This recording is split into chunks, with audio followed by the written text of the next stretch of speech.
Welcome to What If Sleepstorian, where the boundaries between worlds dissolve and beloved characters steps beyond the pages of their original tales. Here, in the hushed hours between day and night, cunning philosophers might weave their schemes alongside fierce monarchs, their whispered plans unfolding in shadowed halls where trust is a rare and dangerous thing. Each story begins with a simple question: what if? And unfolds into a gentle tapestry of intrigue, wonder, and dreams. Tonight, we begin with something a little melancholic, a tale woven from the threads of ambition, betrayal, and the fragile dance of power in a Renaissance court, where every word is a weapon and every smile a mask. If these stories bring you comfort or spark your imagination, I'd be grateful if you'd like the video and subscribe, but only if you truly enjoy what I do here. Let me know where in the world you're listening from. I love seeing how far these stories travel. So dim the lights, find your most comfortable position, and let these whispered narratives carry you softly towards sleep. The year is 1520, and the air in this European kingdom hangs heavy with secrets. The city sprawls along a river, its waters slow and silver under a moon too weary to shine brightly. Cobblestone streets wind through the capital, slick with spring's damp breath, where the scent of wet stone blends with the acrid tang of wood smoke curling from hearths that struggle against the chill. This is not the court of gilded ballads, where knights clash for honour and ladies weave sonnets in gardens of eternal bloom. No, this is a world of survival, where the wind bites through threadbare cloaks, and the clatter of cartwheels on uneven stone drowns beneath the shouts of fishmongers and bakers, their voices hoarse from hawking wares in markets thick with the sour reek of cheap wine and rotting fruit. Can you imagine the smell of the air back then? The faint sweetness of overripe apples mingling with the sharp bite of coal fires, the damp musk of river mud clinging to every corner. The streets pulse with life, but it is a life of toil. Washerwomen scrubbing linens until their knuckles crack, blacksmiths sweating over forges that glow like the eyes of sleepless beasts, and courtiers draped in velvet whispering schemes behind tapestries frayed by time. Above it all looms the castle, its spires stabbing through the fog like the ambitions of those within, its walls cold as the promises they shelter. In this world, power is no crown worn lightly. It is a blade, double-edged and heavy, wielded by those who know its cost. At the heart of the court sits a queen, fierce, radiant, unpredictable as a storm breaking over the sea. Her throne, carved from ancient oak and draped in crimson, is both her sanctuary and her prison. Around her, the court hums with ambition, lords with hawk-sharp eyes, ladies whose smiles hide venom, and advisers who weigh each word as if it were gold. Into this den of wolves steps a man whose name carries both brilliance and shadow, Niccolo Machiavelli, a Florentine scholar whose mind is a labyrinth of strategy and cunning.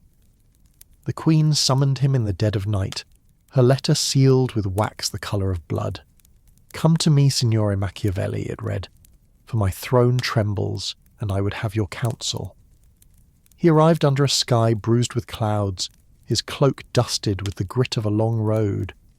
The guards at the castle gate eyed him with suspicion, their hands resting on swords that had tasted blood too often. Inside, the air was no warmer. Stone walls radiated a chill that sank into the bones, and torchlight cast shadows that seemed to whisper their own secrets. Machiavelli stood before the queen, his dark eyes unreadable, his stance neither servile nor proud. She sat upon her throne, her gown a cascade of emerald silk shimmering like a forest caught in moonlight. Her hair, bound in braids as intricate as her schemes, gleamed beneath a circlet of gold. But her eyes, those were the eyes of a woman who had faced betrayal and emerged unbroken. They burned with a fire that could warm a heart or reduce it to cinders. "Signore Machiavelli," she began, her voice low and measured, each syllable a thread in the tapestry of her will. "They say you see the world as it is, not as it should be. My kingdom fractures. Nobles plot in shadowed corners, and the people grow restless with hunger. I would have you weave order from this chaos." Machiavelli inclined his head, his lips curving into a faint smile. "Majesty, order is not woven from hope, but from fear and cunning. If you would keep your throne, you must know your enemies better than they know themselves." The queen leaned forward, her fingers tightening on the arms of her throne. "And if my enemies are those closest to me, then, Majesty," he replied, his voice soft as a blade slipping from its sheath, "you must become more dangerous than they." What would you have done in a world like this, where trust is a currency few can afford? The court was a chessboard, each move carrying the weight of life or death. The Queen and Machiavelli understood this, though their alliance was fragile, built on mutual need rather than loyalty. She sought to secure her rule. He sought to prove his theories of power could tame even the most treacherous court. Neither could foresee how their ambitions would collide, like stars falling into the same dark sky. The days that followed were thick with intrigue. The castle's halls echoed with the rustle of silk and murmurs that never rose above a whisper. Servants moved like ghosts, their eyes averted, knowing a careless glance could cost them everything. The Queen's court was a theatre of masks, where loyalty was sworn with honeyed words and betrayal planned in the flicker of candlelight. Machiavelli watched it all, his quill scratching notes in a leather-bound book he kept close. He walked the line between advisor and outcast, his Florentine accent and sharp wit making him both admired and distrusted. The Queen was a study in contrasts.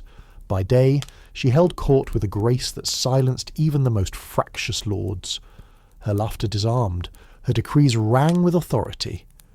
But at night, when the court retired and the castle grew still, she packed her chambers, her shadow dancing on walls hung with tapestries of faded victories. She confided in Machiavelli, not from trust, but because his mind mirrored her own. "They think me weak," she said one evening, standing by a window overlooking the darkened city. "They see a woman and assume I can be broken." Machiavelli turned to her, his face half lit by a single candle. "Let them underestimate you, Majesty. A blade hidden in silk cuts deepest." Her smile was tinged with something darker, regret perhaps, or the weight of secrets she could not share. "And you, Signore? Do you wield your blade for me, or for your own glory?" He did not answer directly, for Machiavelli preferred questions to declarations. "Power is a game of shadows, Majesty. To win, one must know when to step into the light and when to remain unseen." Their conversations were a dance, each step calculated, each word a feint or a thrust. The Queen revealed little, but Machiavelli's eyes missed nothing. The tremble in her hands when she spoke of her late father, the king, the way her gaze lingered on Lord Roderick, whose charm cloaked ambition, or Lady Elspeth, whose soft voice hid a mind sharp as a dagger. He began to map the court, charting alliances and enmities like a general plotting a campaign. And as the city slept beyond the castle walls, its dreams troubled by the weight of a crown, the game of power drew its players deeper into the shadows. The city slumbers under a veil of mist, its rooftops glistening like the scales of some great dreaming beast. The river that winds through the capital moves sluggishly, its surface catching the flicker of lanterns from boats that glide in silence, their oars dipping into water that smells of silt and secrets. In the streets below, the night is alive with small sounds, the creak of a tavern sign swinging in the breeze, the distant bark of a dog, the soft tread of a night watchman's boots on cobblestone worn smooth by centuries of feet. The air carries the faint bitterness of burning tallow and the sweetness of bread left to cool on window sills, a reminder of the lives that persist beyond the castle's looming shadow. Can you picture it, listener, this world of half-light and hidden motives? The castle itself seems to hold its breath, its stone walls absorbing the whispers of those who plot within. The torches burn low, their flames licking at the darkness, casting pools of gold that never quite reach the corners where secrets gather. This is the court of the Queen, where every gesture is measured, every glance a calculation. And in this delicate balance of power, Niccolo Machiavelli moves like a shadow, his mind weaving threads that could bind the kingdom or unravel it entirely. The days since his arrival have deepened the court's unease, like a wound that festers beneath a silken bandage. The queen, radiant yet restless, holds her throne with a grip that betrays her fear. Her emerald eyes scan the faces of her courtiers, searching for the flicker of betrayal, while her laughter, bright and sharp, echoes through the great hall, a sound that disarms as much as it warns. Machiavelli watches her, his quill scratching in the small hours, noting the lords who linger too long at her side, the ladies whose smiles are too practised. He knows the court is a tapestry of ambition, and he is determined to pull its threads until the pattern reveals itself. The queen summoned him again, this time to a smaller chamber, its walls hung with tapestries depicting hunts that felt more like warnings, wolves baring teeth, stags fleeing through forests that offered no refuge. The air was heavy with the scent of beeswax and the faint metallic tang of ink, spilled from a bottle left open on a table strewn with maps. She stood by a narrow window, her silhouette framed against a sky streaked with the last embers of dusk. Her gown, a deep burgundy, seemed to drink the light, and her fingers toyed with a ruby pendant, its facets catching the candle's glow like drops of blood. "Signore Machiavelli," she said, her voice soft but edged with steel. "Your counsel has stirred the waters. Lord Roderick grows bold, and Lady Elspeth's whispers have turned to poison. Even my cousin Alaric avoids my gaze. What game do you play?" Machiavelli stood at a careful distance, his hands clasped behind his back. "No game, Majesty, but a strategy. A court divided is a court controlled. Let your enemies suspect one another, and they will not unite against you." Her eyes narrowed, studying him as one might a chessboard. "And if I tire of division? If I wish for loyalty instead?" "Loyalty," he replied, his voice as smooth as the river's surface, "is a coin rarely spent without expectation of return. Fear, however, buys silence, and silence buys time." She turned from the window, her movements slow, deliberate. "You speak of fear as if it were a friend, but fear can turn a court into a cage." "Then let it be their cage, not yours," he said, stepping closer, his boots whispering against the polished floor. "Call a banquet, Majesty. Let wine loosen their tongues and candlelight reveal their hearts. I will watch, and we will see who dares to move against you." The queen's lips curved, not quite a smile. "You are a dangerous man, Niccolo. I wonder if I should fear you most of all." He bowed, his eyes never leaving hers. "Fear me only if you doubt your own strength, Majesty." What would it feel like, listener, to stand in that room, the air thick with unspoken threats, the weight of a crown pressing down like the sky before a storm? The queen felt it, her heart a drumbeat beneath her composed exterior. Machiavelli felt it too, though his pulse remained steady, his mind already spinning the next move in their dangerous dance. The banquet was a spectacle, a fleeting escape from the hunger that gnawed at the city beyond the castle walls. The great hall shimmered with opulence, tables laden with platters of roasted pheasant, glazed figs, and bread still warm from the ovens, their crusts dusted with flour that caught the light like snow. The air was rich with the scent of cloves and mulled wine, the clink of goblets blending with the mournful strains of a lute played by a minstrel whose fingers trembled under the court's gaze. Chandeliers dripped with wax, their candles casting a glow that softened the edges of the room, but could not hide the tension beneath. The queen sat at the head of the table, her sapphire gown a beacon in the sea of velvet and silk. Her laughter rang out bright as a bell, but her eyes missed nothing. The way Lord Roderick's hand lingered on his goblet, the way Lady Elspeth's smile tightened when the Queen spoke, the way Alaric, her cousin, sat apart, his gaze fixed on the floor as if it held answers to questions he dared not ask. Machiavelli stood at her side, his dark cloak making him seem like a shadow cast by her radiance. He watched the courtiers, his mind a ledger of motives and desires. As the wine flowed, tongues loosened. Lord Roderick raised his goblet, his voice booming over the din. "To our queen, whose wisdom keeps us strong." The toast was met with murmurs of agreement, but Machiavelli noted the edge in Roderick's tone, the implication that wisdom alone was not enough. Lady Elspeth leaned toward a young knight, her words too soft to hear, but her laughter sharp enough to cut. Alaric remained silent, his fingers tracing the rim of his untouched goblet, his eyes flickering to the queen with an intensity that bordered on hunger. Machiavelli leaned toward the queen, his voice a murmur meant for her alone. "See how they position themselves, Majesty.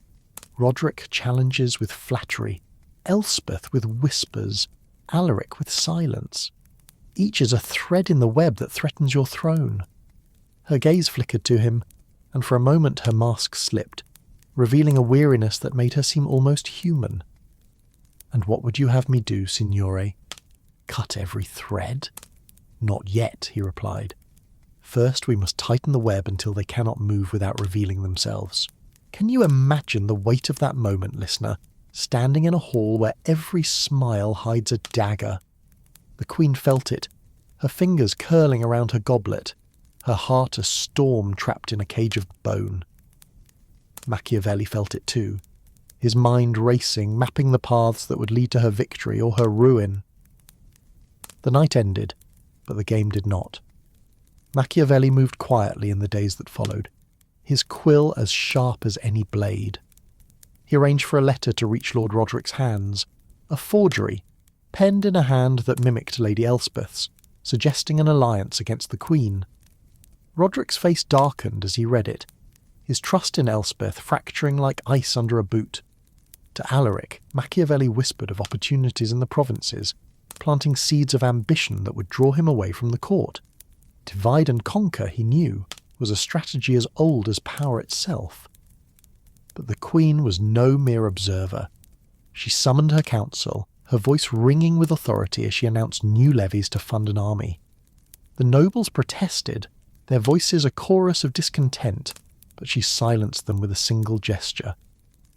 "My father's kingdom was forged in blood," she said, her eyes sweeping the room. "I will not lose it to cowardice." The words were a challenge, a gauntlet thrown at the feet of those who doubted her. Machiavelli watched from the shadows, his admiration tempered by caution. She was bold, but boldness could spark a fire that consumed them all. The city stirred beyond the castle, its people bending under the weight of new taxes, their murmurs rising like the river's tide. The Queen and Machiavelli stood at the edge of a precipice, their alliance a fragile thread stretched taut in the gathering storm. In the quiet of the night, as the stars watched and the wind carried the scent of rain, their game of power wove on, its threads tightening around the hearts of those who dared to dream of a crown. Imagine, listener, the weight of that silence, the flicker of a candle casting shadows that seemed to move with a life of their own. Where would you stand in such a court where every step could be your last? The night deepens, and the castle seems to breathe with it, its stone walls exhaling a chill that seeps into the bones. Beyond the leaded windows, the city's lanterns flicker like stars fallen too close to the earth, their light swallowed by the fog that curls along the river's edge. The air carries the faint tang of wet iron and the sweetness of damp hay, stacked in alleys where stable boys huddle for warmth. Somewhere, a bell tolls, its mournful clang echoing through streets where the clop of hooves fades into silence. This is a world where shadows hold as much power as light, where every whispered word lingers like the scent of wax cooling on a scribe's table. Can you feel it, listener? The pulse of a city caught between sleep and scheming? The castle's halls are quieter now.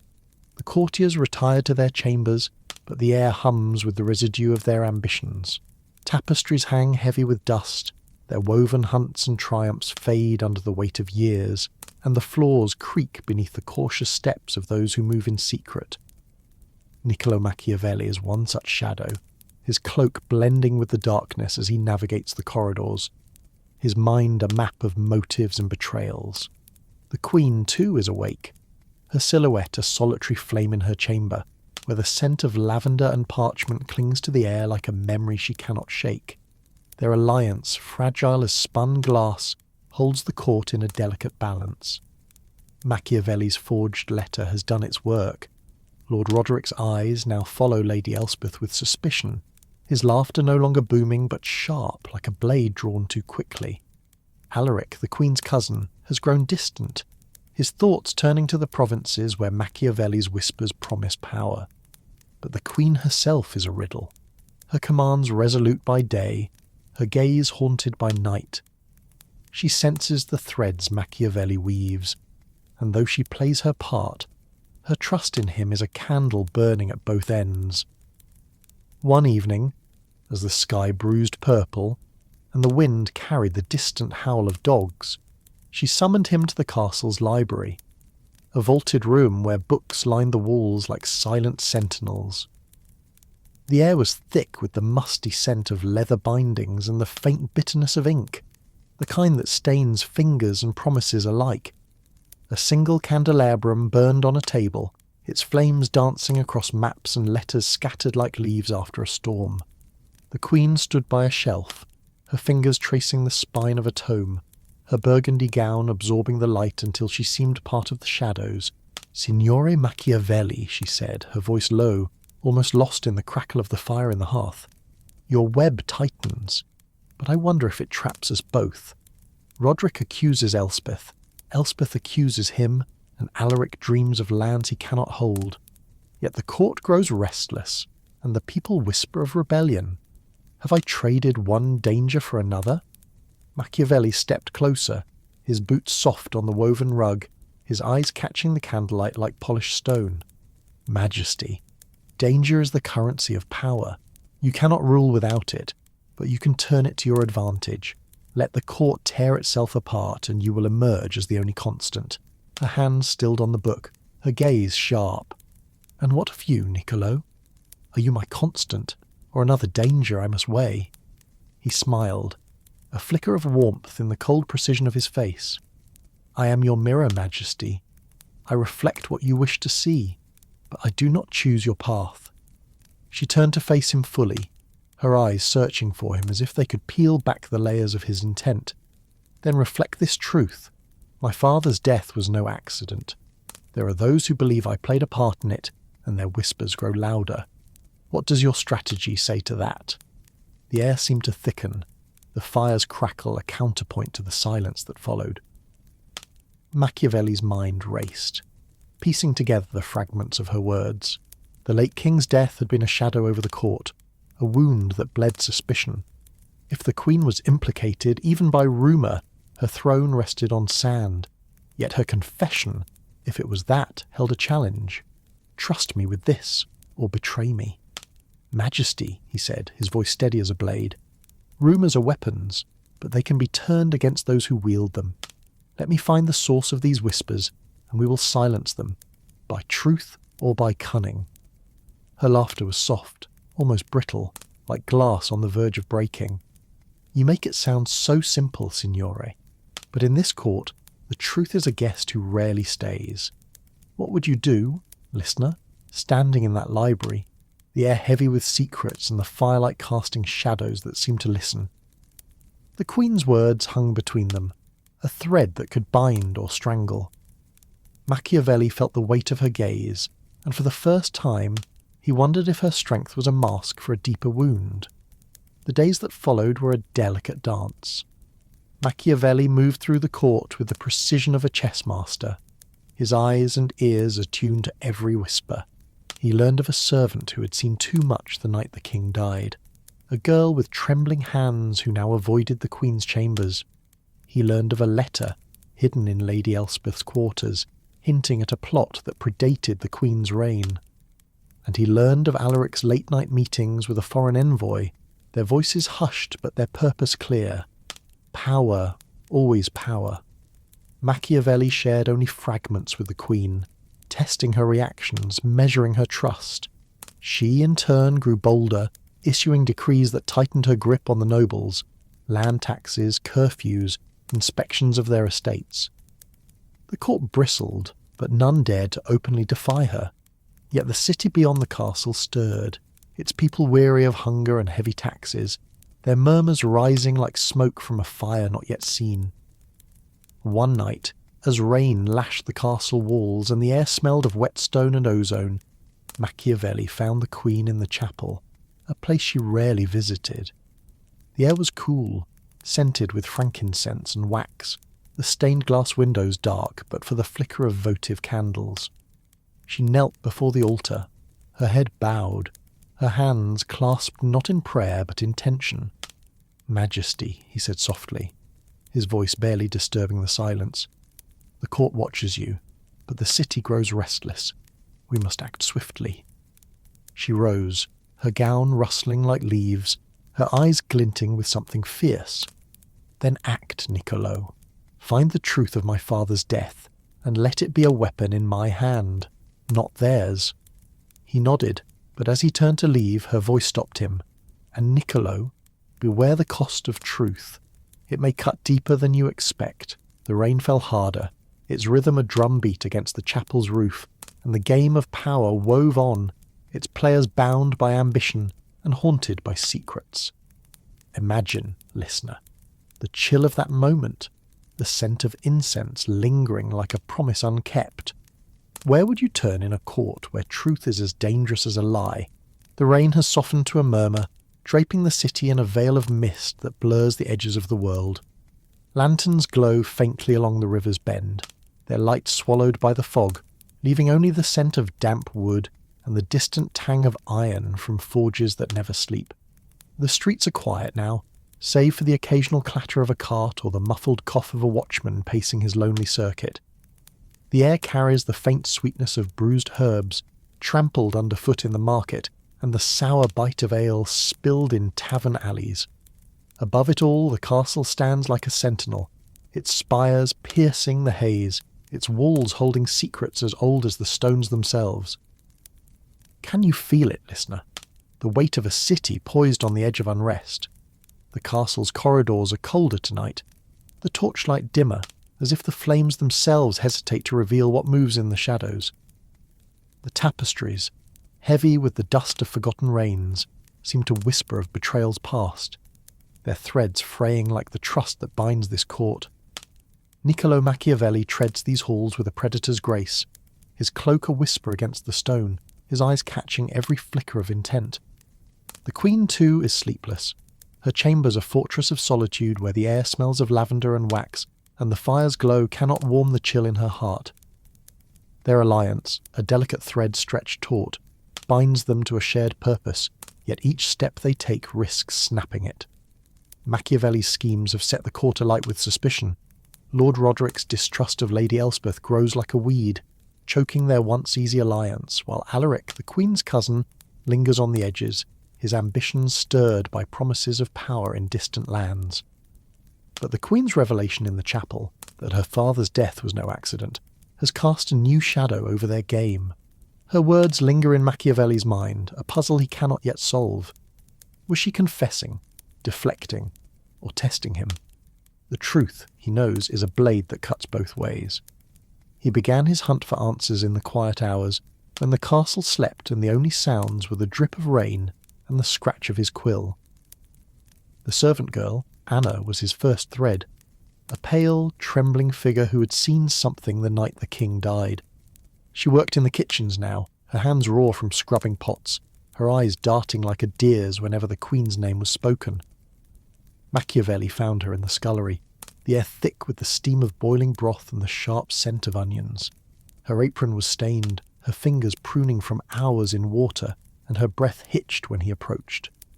"Anna," he said, his voice soft as the rain outside, "you carry a burden heavier than these pots. Tell me what you saw the night the king fell ill." Her eyes widened and she glanced at the door as if expecting guards to burst through. "I saw nothing, signore," she whispered, her voice trembling like a leaf in the wind. "I swear it." Machiavelli stepped closer, his presence calm but unyielding, like a tide that cannot be turned. "The truth is a dangerous thing, Anna, but so is silence. Speak. and I will protect you." She hesitated, her hands twisting in her apron, then spoke in a rush, as if the words burned her tongue. "I saw a vial, signore, in the Queen's chambers. Small, green, hidden in a box under her bed. The night the king died, it was gone. I swear I told no one, but they know. Someone knows." Her words were a spark in the dark, and Machiavelli's mind seized them, turning them over like a jeweller with a flawed gem. A vial, hidden, then gone. Poison, perhaps, or something more mundane. A medicine, a keepsake. He pressed her no further, for fear would only cloud her memory, but he left the scullery with a new thread to pull. What would you do, listener, holding such a secret in a court where eyes are everywhere? Can you imagine the weight of it, the way it would press against your chest, stealing your breath as you walked those shadowed halls? Machiavelli felt it, though his face betrayed nothing, his steps as measured as ever. His next move took him to Lady Elspeth's quarters, a chamber draped in silks the colour of dusk, where the air smelled of rosewater and ambition. She received him with a smile that was all teeth, her gown a cascade of silver that shimmered like moonlight on water. "Signore Machiavelli," she said, her voice smooth as velvet, "to what do I owe the honour of this late visit?" He bowed, his eyes never leaving hers. "I seek only clarity, my lady. The court buzzes with rumours, and I would know which are true." Her laughter was a chime, bright but brittle. "Rumours are the currency of this court, signore. Surely you of all people know their worth." "Indeed," he replied, his tone light but his gaze sharp. "And yet some rumours cut deeper than others. Tell me, what do you know of the king's death?" Her smile faltered, just for a moment, and Machiavelli caught it, a crack in her polished facade.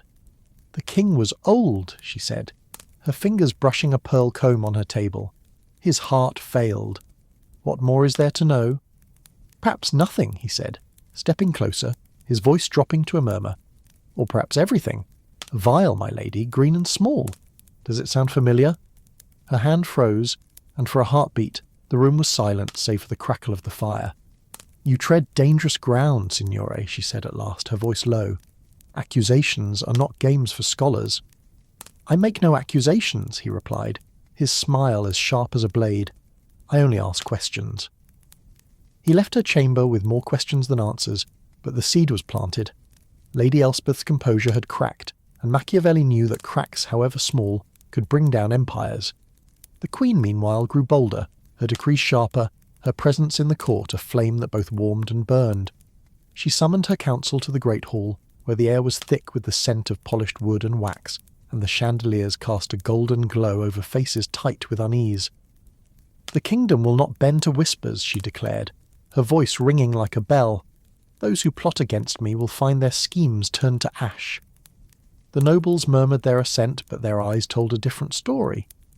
Lord Roderick's were narrowed, Lady Elspeth's guarded, and Alaric's distant, as if he were already halfway to the provinces. Machiavelli stood at the Queen's side, his presence a quiet reminder of her power, but he saw the cost of her boldness.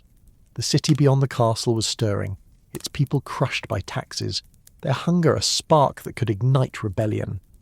He heard it in the markets, where bread was scarce and voices rose in anger. He smelled it in the air, thick with the smoke of too many fires lit to keep the cold at bay. That night he found the Queen in her private study, a small room where the air was heavy with the scent of ink and parchment. Maps lined the walls, their edges curling like the ambitions they charted. She sat at a desk, her fingers stained with ink, her eyes fixed on a letter she had not yet sealed. "Niccolo," she said without looking up, "you chase shadows, but do you see the storm gathering beyond these walls?" He stepped closer, his boots soft on the rug. "I see it, Majesty. The people starve, and the nobles plot, but a storm can be weathered if you know its shape." She set down her quill, her gaze meeting his, and for a moment the mask of the Queen fell away, revealing a woman weary of the weight she carried. "And what of my shape, Niccolo? You seek the truth of my father's death. What will you do when you find it?" He held her gaze, his voice steady. "I will give you the truth, Majesty, and you will decide its use. But know this, truth is a weapon, and it does not choose its master." Her laughter was soft, almost a sigh. "You speak as if you have no master, signore, but we all serve something, even you." The air between them was heavy, the fire's glow casting their shadows long and intertwined. Machiavelli felt the weight of her words, and for the first time he wondered if the truth he sought would bind them closer or tear them apart. The court grew tenser as summer's heat pressed against the city, the air thick with the scent of dust and desperation. Machiavelli's search for the truth led him deeper into the castle's underbelly, where servants whispered of a green vial and a night that changed everything. He found a guard who had stood watch outside the king's chambers, his memory clouded by wine but clear enough to recall a figure slipping through the shadows, cloaked and silent. He found a scribe who had copied a letter, now lost, that spoke of a debt unpaid and a throne promised. Each thread he pulled unravelled another, and the tapestry of the court grew more tangled. The queen, too, felt the strain. Her decrees grew harsher, her temper quicker, as if she sensed the noose tightening. She met Machiavelli's reports with a nod, but her eyes held a question she did not voice. "How much do you know?" He gave her only what she needed, keeping the rest close, for in this court, knowledge was as dangerous as a blade. One evening, as the sun bled red across the sky and the air smelled of roses and ruin, Machiavelli stood in the castle gardens, the same place where the queen had asked him about redemption. The willow tree's branches trailed into the pond, its surface rippling with the first stars. He heard footsteps behind him and turned to find Alaric, his face pale, his eyes burning with something unspoken. "Signore Machiavelli," Alaric said, his voice low. "You stir the court like a storm, but storms drown as many as they save." Machiavelli tilted his head, his smile faint. "And you, my lord, what do you seek in this storm?" Alaric's hand rested on the hilt of a dagger, a gesture that was both threat and reflex. "I seek a kingdom that does not choke on its own ambition. Be careful, signore. The queen is not the only one who watches you." The air was still, the scent of earth and water heavy, and Machiavelli felt the weight of Alaric's warning, a new thread in the web he wove. The game of power spun on, its players caught in a dance where every step could be their last.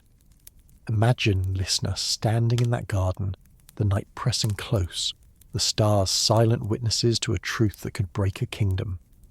Where would you turn when every path leads to betrayal?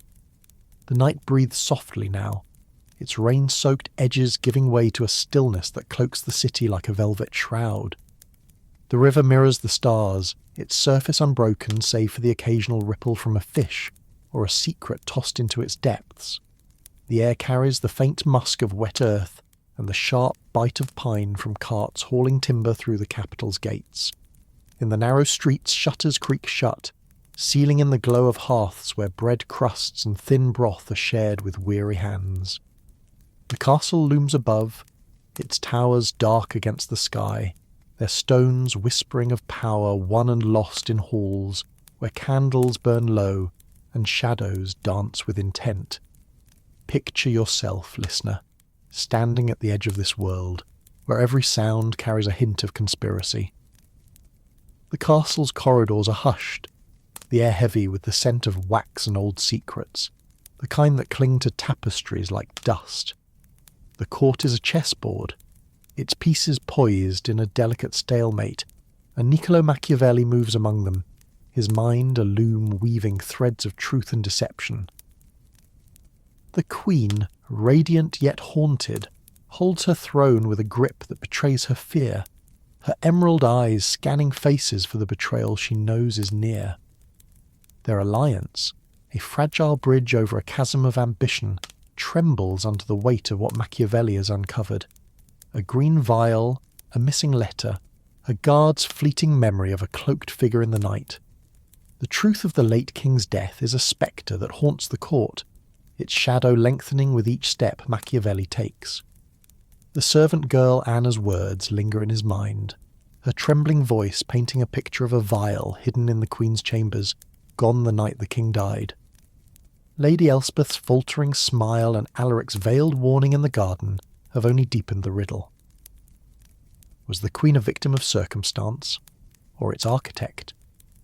Machiavelli knows the answer could bind her to him, or destroy them both. He pursued the trail through the castle's underbelly, where the air was damp and sour with the sweat of labourers and the grease of kitchen fires. In a storeroom piled with sacks of grain, he found the guard who had stood watch that fateful night, a man named Torrin, his beard streaked with grey, his hands calloused from years gripping a pike. The room smelled of mildew and stale ale, and Torrin's eyes darted to the door as Machiavelli spoke. "Torrin," he said, his voice low, like the wind before a storm. "You saw someone that night, outside the king's chambers, a figure in a cloak. Speak, and your loyalty will be remembered." Torrin's fingers tightened on the edge of a crate, his knuckles white. "I saw someone, signore, tall, cloaked, moving like they didn't want to be seen. They slipped into the king's room, then out again, quick as a shadow. I thought it was a servant, but—" His voice faltered, and he looked away, the weight of his silence heavier than his words. Machiavelli pressed gently, his tone soothing but unyielding. "And the Queen? Did you see her that night?" Torrin shook his head, his voice barely a whisper. "Not her, signore, but I heard her voice later in the hall. She was crying, I think, or praying." The words were a new thread, tangled but vital. Machiavelli left the storeroom, his mind turning over the guard's story. A cloaked figure, the Queen's tears, each piece fit, but the puzzle was incomplete. He needed the letter, the one the scribe had mentioned, lost but not forgotten, its words a key to the truth. The Queen, meanwhile, was a storm contained, her decree sharper with each passing day. She summoned her council to the throne room, where the air was thick with the scent of polished oak and the faint tang of iron from the guard's armour. The chandeliers swayed slightly, their candles dripping wax like tears onto the floor. "The kingdom will not bow to dissent," she declared, her voice cutting through the murmurs of the nobles. "Those who whisper against me will find their voices silenced." Lord Roderick stood, his face flushed with wine and defiance. "Majesty, the people starve while we feast. Your taxes choke them. How long before they rise?" The Queen's eyes flashed, but her smile was cold. "As long as I sit on this throne, Lord Roderick. Would you have them rise against you instead?"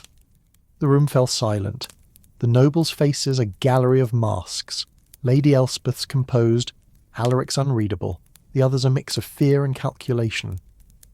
Machiavelli stood at the Queen's side, his presence a quiet anchor, but he saw the danger in her words. She was pushing too hard, her fear of betrayal turning allies into enemies.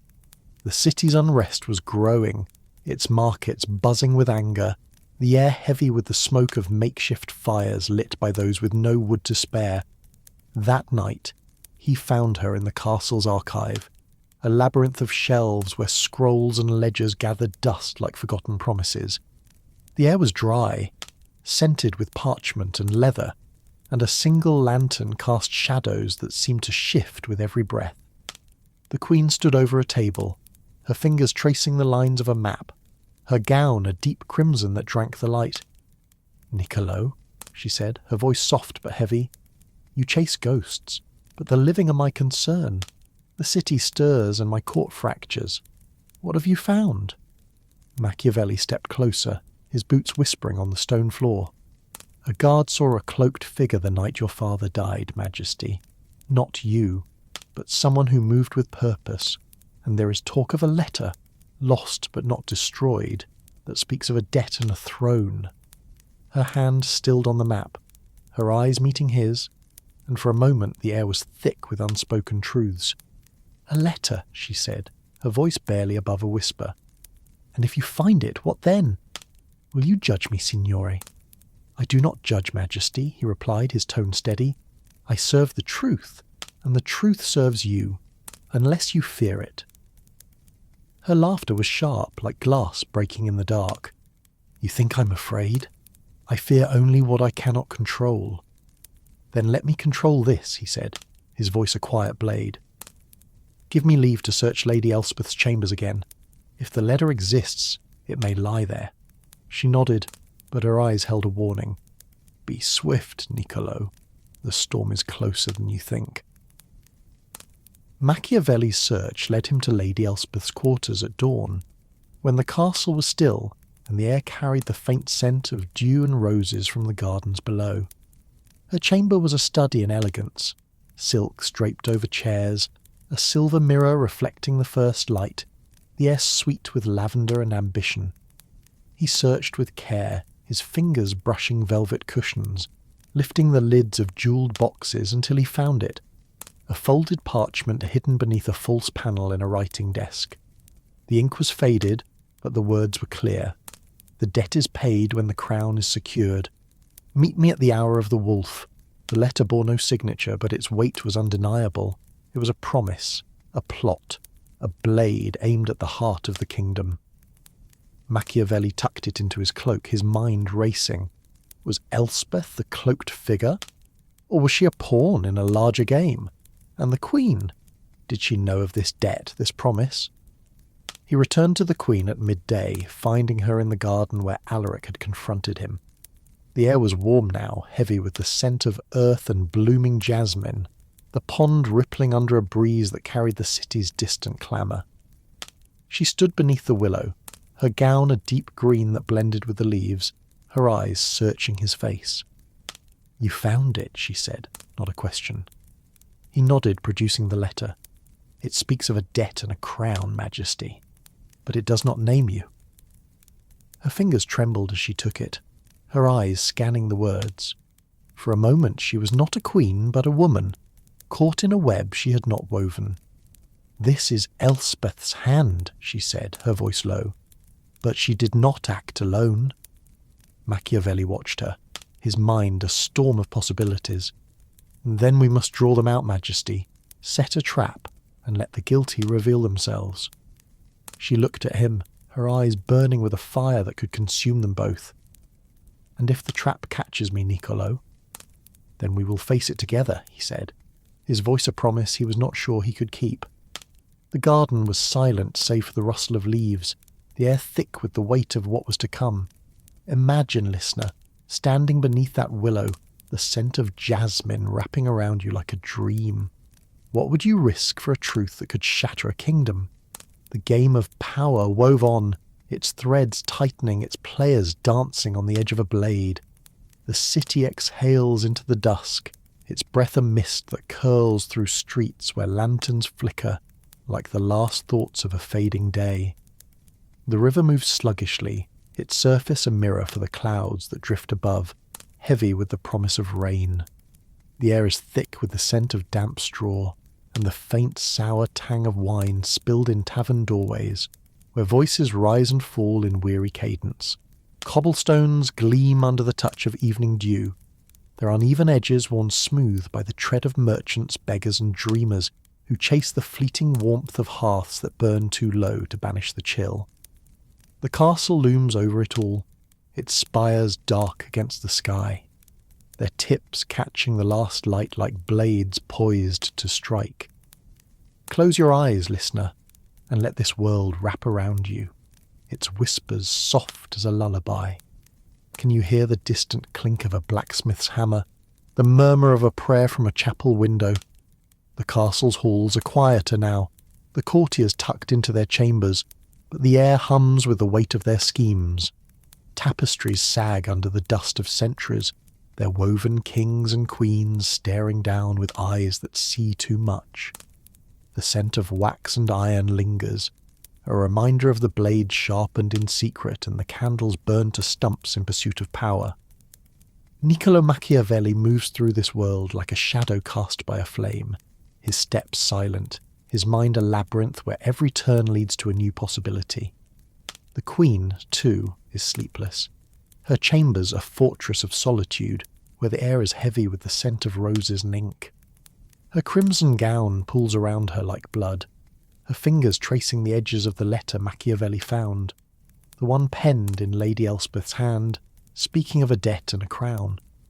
Its words are a wound, and her eyes, once fierce, now flicker with something softer. Fear, perhaps, or the ghost of a guilt she will not name. Their alliance, a thread stretched taut across a chasm, holds them together, but the letter has changed the game. It points to a conspiracy, but its edges are blurred, its truth a shadow that shifts with every light. Machiavelli's trap is set. a delicate snare woven from whispers and half-truths. He has suggested a council meeting, a gathering where the Queen will announce a new alliance with a foreign power, a fiction meant to draw out the guilty. The letter, he told her, will be their bait, its contents hinted at, but not revealed, a spark to ignite the court's suspicions. But the Queen's warning in the garden lingers in his mind. What if the trap catches me, Niccolo? He feels the weight of her question, the possibility that the truth he seeks could unravel not just the court, but her. The council chamber is a cavern of stone and ambition, its air thick with the scent of polished wood and the faint metallic tang of armour from the guards at the door. The long table gleams under the light of chandeliers, their candles dripping wax onto the floor like silent accusations. The Queen sits at the head, her gown a deep sapphire that catches the light like a storm-tossed sea. Her face is a mask of composure, but her hands, clasped tightly, betray the storm within. Machiavelli stands at her side, his dark cloak blending with the shadows, his eyes scanning the faces of the nobles gathered around the table. Lord Roderick, his jaw tight. Lady Elspeth, her smile sharp as a blade. Alaric, his gaze distant but burning. Majesty, Machiavelli begins, his voice smooth as riverstone. Our kingdom stands at a crossroads. A foreign envoy offers alliance, their armies to bolster our own. But such alliances require trust, and trust requires truth. There are whispers of a debt unpaid, a promise tied to a crown. Let those who know of it speak now. The room is still, the air heavy with the scent of fear and wax. Lord Roderick shifts, his goblet clinking against the table. Whispers are cheap, signore, he says, his voice rough. If you have proof, show it. Lady Elspeth's laughter is a chime, bright but cold. Indeed, Signore Machiavelli, you speak of debts, yet you bring only shadows. Do you accuse us all? The Queen's voice cuts through, sharp and clear.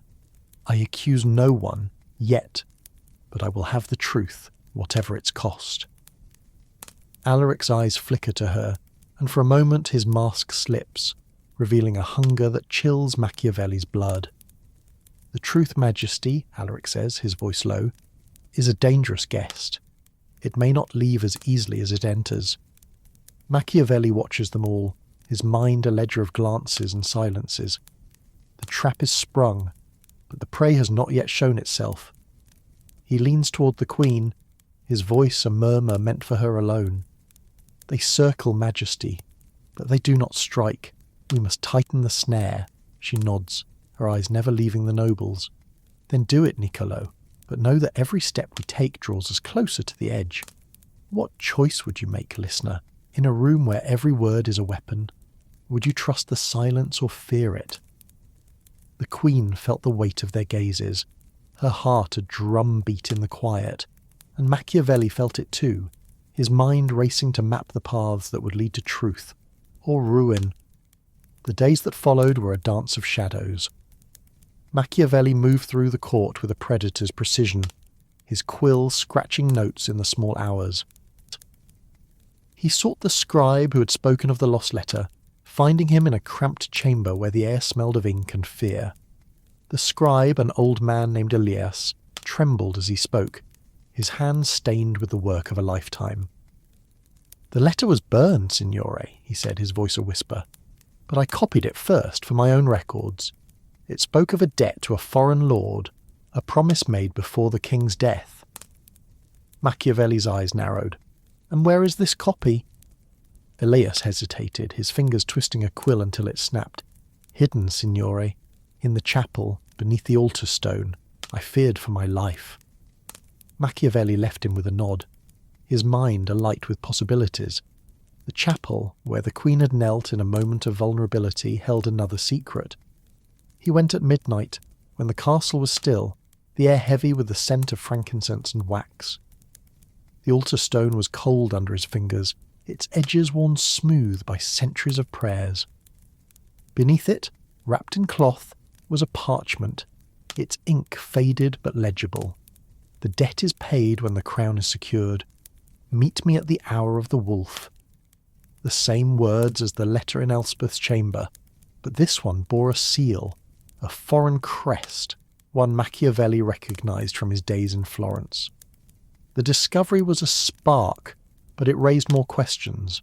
Was the foreign lord an ally of Elspeth's, Alaric's, or someone yet unseen? And the Queen? Did she know of this debt, or was she its victim? He tucked the parchment into his cloak, his heart steady but his mind a storm. The Queen summoned him at dawn, her chambers bright with the first light, the air sweet with the scent of jasmine from the gardens below. She stood by a window, her gown a pale gold that shimmered like the sun on water, her eyes searching his face. "You found something," she said, her voice soft but unyielding. "Tell me." He produced the parchment, laying it on the table between them. "A copy of the letter, Majesty, hidden in the chapel. It bears a foreign seal. The debt it speaks of was not yours, but it threatens your throne." Her fingers brushed the parchment, her face unreadable. "A foreign lord," she murmured. "My father had many allies and more enemies. But why hide this in the chapel?" "Perhaps to protect it," Machiavelli said. "Or to protect you." Her eyes met his, and for a moment the air was thick with unspoken truths. "You think I'm innocent, Niccolo?" "I think you're a queen," he replied, his voice steady. "And queens do what they must to survive." Her laughter was soft, tinged with bitterness. "Survival is a cold companion. Set your trap, Niccolo. Call another council, and let the letter be our bait. But be warned, the truth may burn us all." The second council was a storm waiting to break. The chamber was the same, its air heavy with the scent of wax and tension, but the nobles' faces were sharper now, their eyes darting like hawks. Machiavelli stood at the Queen's side, the parchment hidden in his cloak, its weight a secret shared only with her. "My lords and ladies," the Queen began, her voice a blade wrapped in silk, "a letter has come to light speaking of a debt and a crown. It bears a foreign seal. Who among you knows of this?" The silence was a living thing, thick and suffocating. Lord Roderick's face reddened, his fists clenching. "This is a trick, Majesty. You seek to divide us." Lady Elspeth's smile was a mask, her voice smooth. "A letter proves nothing without a name. Do you accuse me, Signore Machiavelli?" Alaric stood, his voice low but steady. "If there is a debt, Majesty, let it be paid in the open. Name the traitor, or let us end this farce." Machiavelli watched them, his mind a map of their fears. The trap was tightening, but the prey was cunning. He leaned toward the Queen, his voice a whisper. "They deflect, Majesty. Show the letter, but not its source. Let them turn on each other." She nodded, producing the parchment and holding it aloft. "This speaks of betrayal," she said, her voice ringing.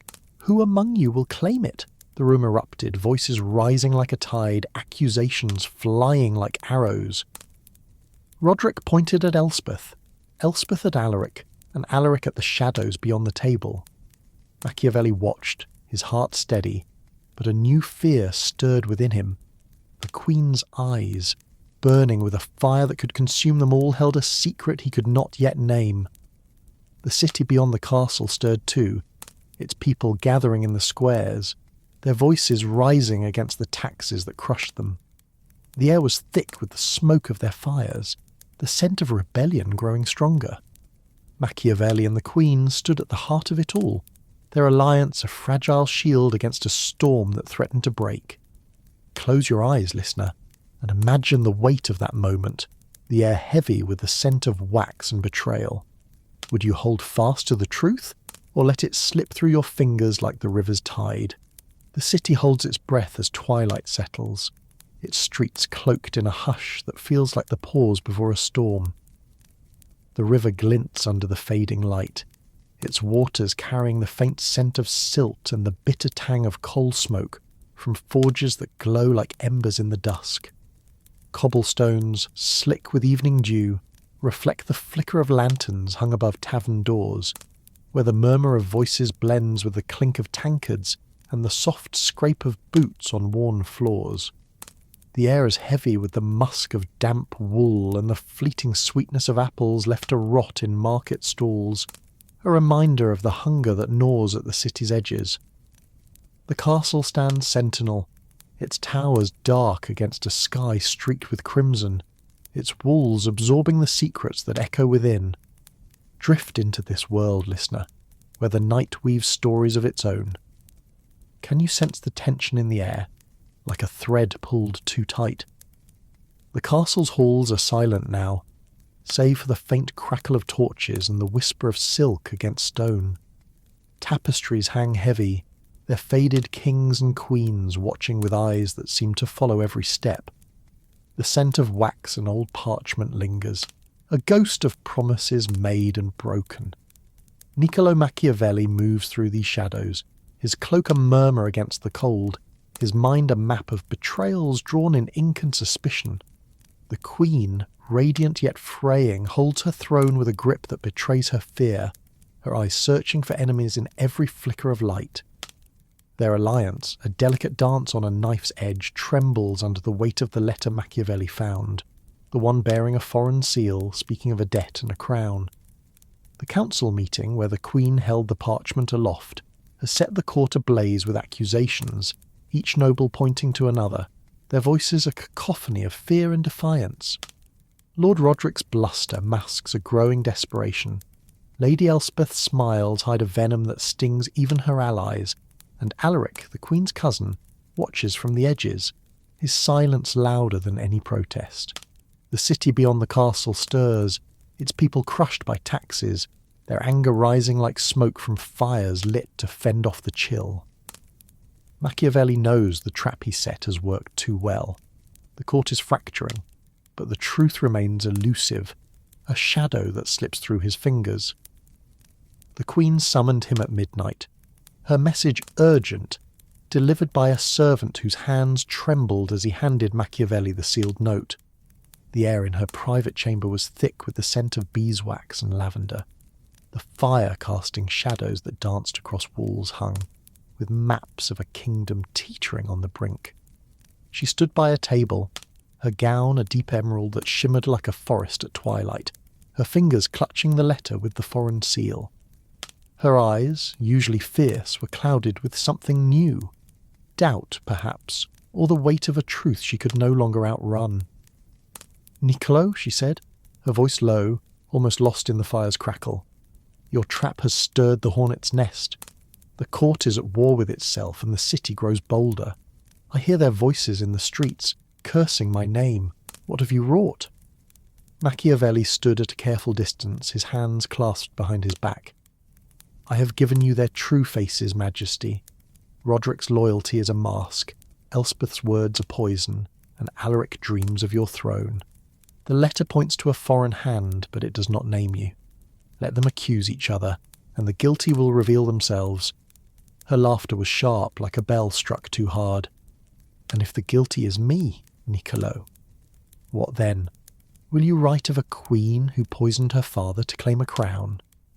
He met her gaze, his eyes steady as stone. "I write only what I see, Majesty. If you are guilty, the truth will be your judge, not I.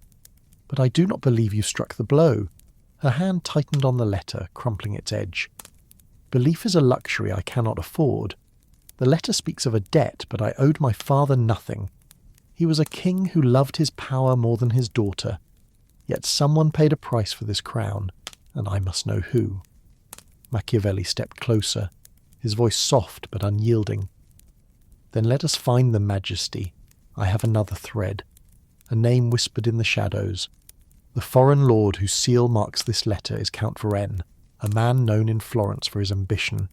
He visited your father's court before the king's death. If he is the key, we must draw him out." Her eyes narrowed, searching his face for deceit. "And how do you propose to do that, signore?" Another counsel, another trap. "A masquerade," he replied, his lips curving into a faint smile.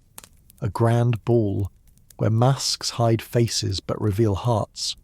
Invite Count Varenne under the guise of alliance talks.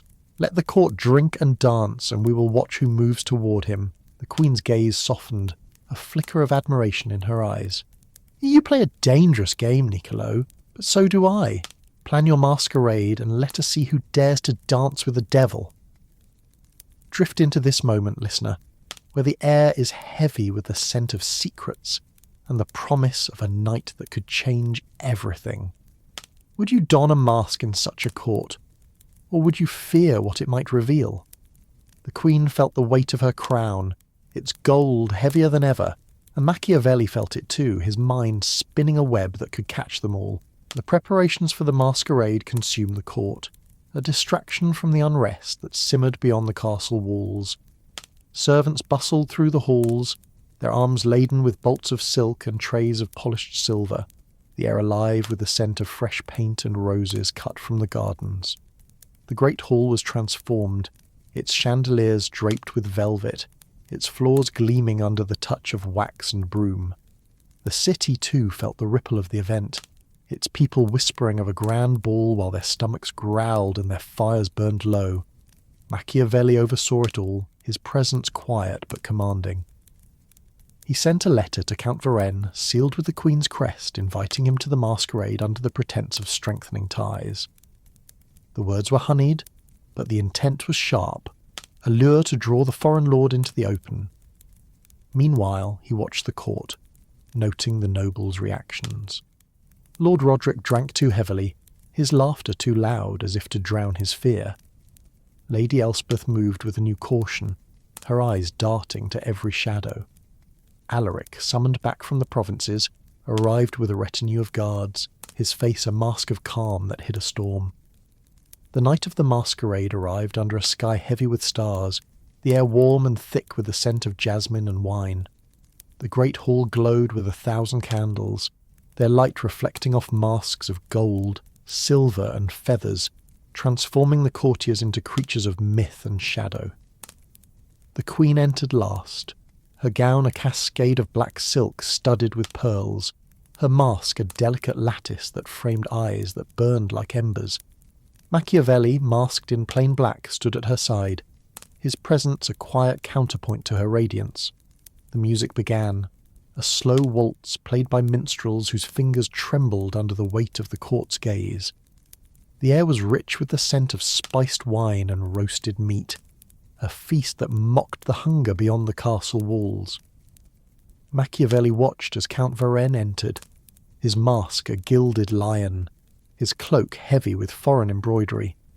He moved through the crowd with the ease of a man accustomed to power, his smile charming but his eyes cold. The Queen danced with him, her movements graceful but calculated, her laughter a melody that disarmed.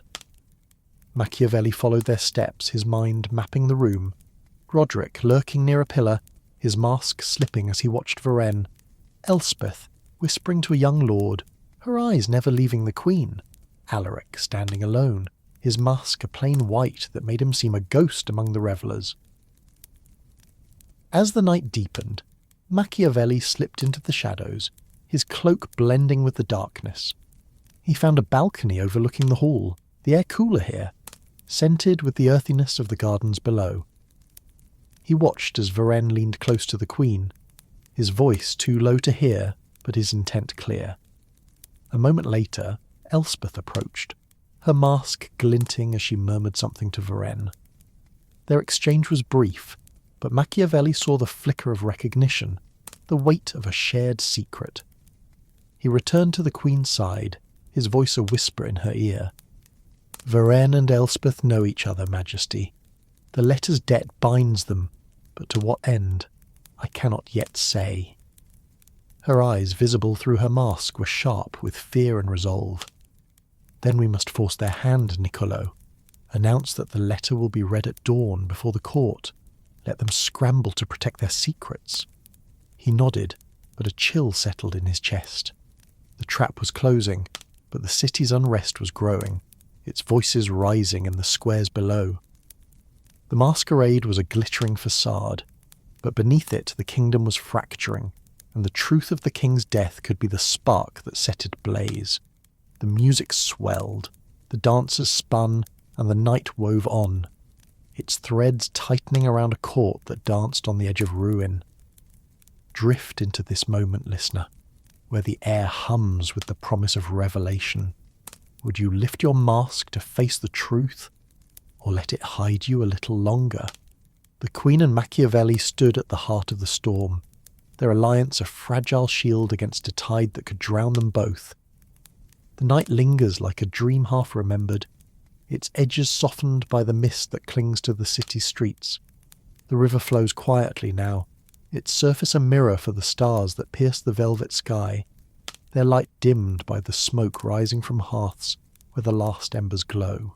The air carries the faint bitterness of charred wood and the fleeting sweetness of bread baked in ovens that never cool, a reminder of the lives that toil beyond the castle's shadow.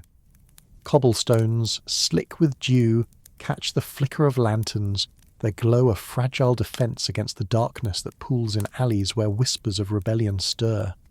The castle looms above, its spires sharp as the ambitions within, its walls heavy with secrets that seep into the stone like rain. Let this world enfold you, listener, its whispers soft as a lullaby weaving through the night. Can you hear the distant clatter of a cart, the sigh of a breeze through shuttered windows?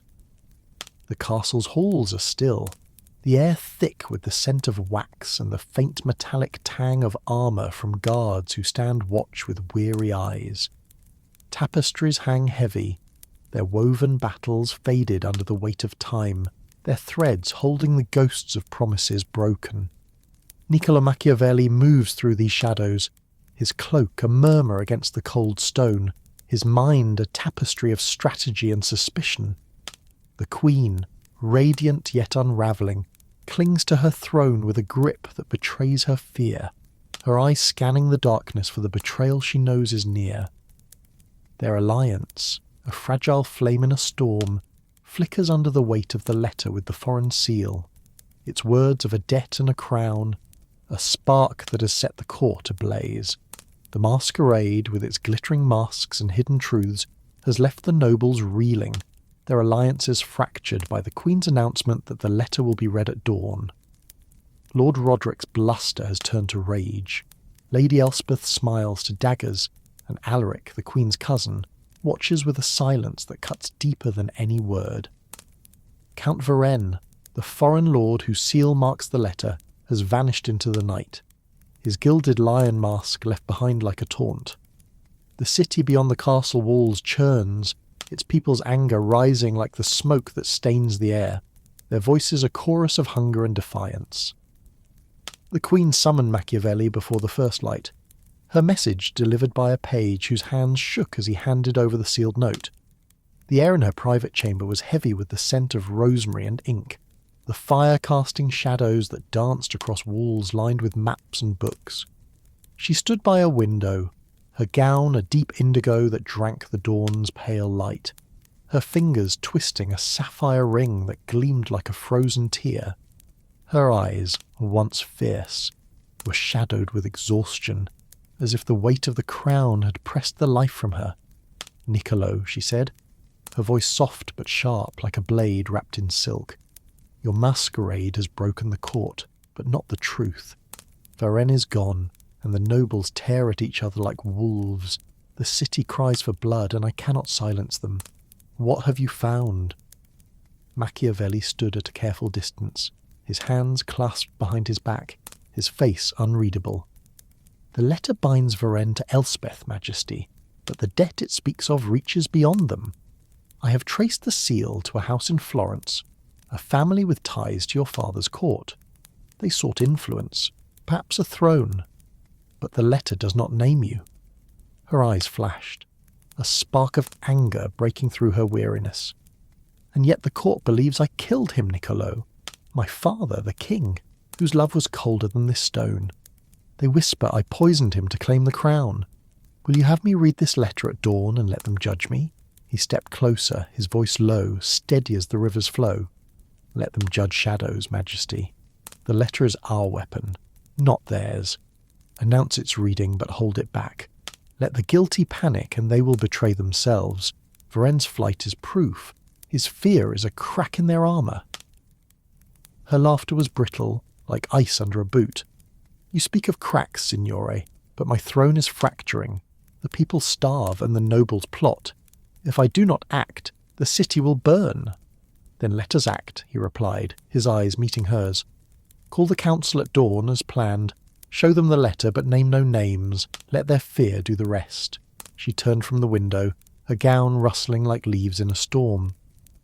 "And if their fear turns to rebellion, Nicolò, what then?" "Then we will face it together," he said, his voice a promise he was not sure he could keep. But a queen who faces fear is stronger than one who hides from it. Let this moment linger, listener, its weight soft as a whisper in the dawn. Would you stand in her place, a crown heavy on your brow, or slip into the shadows with Machiavelli? The queen felt the storm gathering, its thunder a pulse in her veins, and Machiavelli felt it too, his mind racing to outpace the chaos he had unleashed.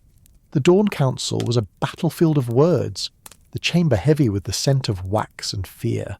The long table gleamed under the light of chandeliers, the candles burned low, dripping wax onto the floor like blood from a wound. The queen sat at the head, her gown a deep crimson that seemed to pulse with her heartbeat, her face a mask of resolve. Machiavelli stood at her side, the letter hidden in his cloak, its weight a secret shared only with her. The nobles gathered, their faces taut. Lord Roderick, his eyes bloodshot from wine and rage. Lady Elspeth, her smile a thin veneer over panic. Alaric, his gaze fixed on the queen with an intensity that bordered on hunger. "My lords and ladies," the queen began, her voice ringing clear, "a letter has been found speaking of a debt and a crown. It bears a foreign seal, and its words threaten our kingdom. At dawn I promise to read it. But first, I would like to hear from you. Who knows about this debt?" The silence was a living thing, thick and suffocating. Roderick stood, his voice shaking the chandeliers. "This is madness, Majesty. You accuse us with shadows, with letters you will not show. If there is a traitor, name them." Elspeth's voice followed, smooth as poison. "Indeed, Majesty. If this letter exists, let us see it. Or is this another of Signore Machiavelli's games?" Alaric remained silent, his hands clasped tightly, his eyes never leaving the queen. Machiavelli watched them all, his mind a ledger of their fears. The trap was tightening, but the prey was cunning. He leaned toward the queen, his voice a murmur. "They deflect, Majesty. Show the letter, but keep its source hidden. Let them turn on each other." She nodded, producing the parchment and holding it aloft. "This letter speaks of betrayal," she said, her voice steady but sharp. "A debt paid for a crown. Who among you will claim it?" The room erupted, voices rising like a tide. Roderick accused Elspeth, his finger pointing like a sword. Elspeth turned on Alaric, her words slicing through the air. Alaric stood at last, his voice low but cutting. "Enough," he said. "If there is a debt, Majesty, let it be paid in blood. Name the traitor, or I will." The queen's eyes flickered to Machiavelli, a silent question in their depths. He nodded, and she spoke again. "The letter bears the seal of Count Varenne, who fled our court last night. Who among you knew of his plans?" The accusation hung in the air, a spark in a room of dry tinder. Elspeth's face paled, her hands trembling beneath her sleeves. Roderick's bluster faltered, his eyes darting to the door. Alaric's mask cracked, a flicker of fear breaking through his calm. Machiavelli watched, his heart steady but his mind racing. The trap had caught something, but the truth was still a shadow. The city's unrest grew louder as the day wore on, its squares filled with voices crying for bread and justice. The air was thick with the smoke of makeshift fires, the scent of rebellion sharp as a blade. Machiavelli slipped into the streets, his cloak blending with the crowd, his ears catching the whispers of anger and despair. The people spoke of the queen's taxes, of nobles who feasted while they starved, of a king whose death had left a wound that would not heal. He heard Varenne's name, too, whispered as a saviour by some, a traitor by others. He returned to the castle at dusk, finding the queen in the chapel, where the air was cool and heavy with the scent of frankincense and wax. She knelt before the altar, her head bowed, her hands clasped not in prayer but in tension. "Niccolo," she said without turning, "the city burns and the court breaks. Your trap has caught us all." He knelt beside her, his voice soft as the candlelight. "Not yet, Majesty. Varen's flight points to guilt, but Elspeth and Alaric are bound to him. We must draw them out one last time." She turned to him, her eyes glinting with a fire that could consume them both. "And if they point to me, Niccolo, if the truth names me, then we will rewrite it," he said, his voice a vow. "A queen does not fall to whispers." The chapel was silent, save for the flicker of candles and the distant roar of the city. The game of power wove on, its threads tightening around a court that teetered on the edge of ruin. Let this world linger, listener, its shadows soft as a dream. Would you chase the truth through such a storm, or let it slip into the night? The Queen and Machiavelli stood at the heart of the chaos, their alliance a fragile thread in a tapestry fraying at the edges. The city trembles under a sky heavy with clouds, its streets cloaked in a darkness that feels alive, pulsing with the weight of unspoken fears. The river winds through the capital, its waters sluggish and silver, carrying the faint scent of silt and the sharp tang of smoke from fires that burn in defiance of the night. Cobblestones, slick with rain, gleam under the flicker of lanterns, their light swallowed by alleys where the murmur of rebellion grows. Louder, a chorus of voices hoarse from hunger and anger. The air is thick with the musk of wet wool, and the fleeting sweetness of overripe fruit trampled in the market, a reminder of a city stretched thin by want. The castle looms above, its spires cutting through the mist like the ambitions of those within, its walls heavy with secrets that cling like damp to stone. Step softly into this world, listener, where the night hums with whispers of betrayal. Can you hear the distant clash of a shutter, the low chant of a crowd gathering beyond the gates? The castle's halls are colder now, the torchlight dim, casting shadows that seem to move with purpose. Tapestries sag under the weight of time, their woven heroes silent witnesses to a court unravelling. The scent of wax and iron lingers, a ghost of blades sharpened in secret and candles burned to stumps in pursuit of power. Niccolo Machiavelli glides through these corridors, his cloak a whisper against the stone, his mind a labyrinth of strategy and doubt. The Queen, radiant yet brittle, holds her throne with a grip that betrays her fear, her eyes scanning the darkness for the knife she knows is near. Their alliance, a thread frayed by truth and suspicion, holds fast against the storm that threatens to engulf them. The letter with Count Varen's seal, its words of a debt and a crown, has set the court ablaze, the nobles' accusations tearing at the fragile bonds that hold them to the Queen. Lord Roderick's rage has turned inward, his loyalty crumbling under the weight of fear. Lady Elspeth smiles are sharper now, her words laced with venom that poisons even her allies. Alaric, the Queen's cousin, watches with a silence that cuts like a blade, his ambition stirred by Varen's flight and the promise of a throne.